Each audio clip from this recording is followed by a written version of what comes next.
পায়ের সাথে সম্পর্কিত আশ্চর্য তথ্য। ১. পায়ের তলায় সরিষার তেল মালিশ করলে ঠান্ডা কমে। ২.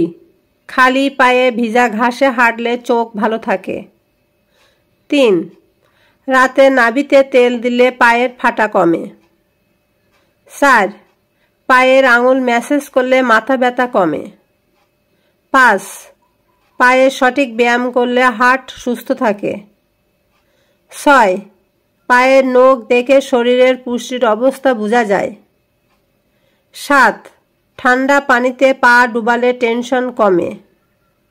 ৮. রাতে মোজা পরে ঘুমালে রক্ত সঞ্চালন ভালো হয়।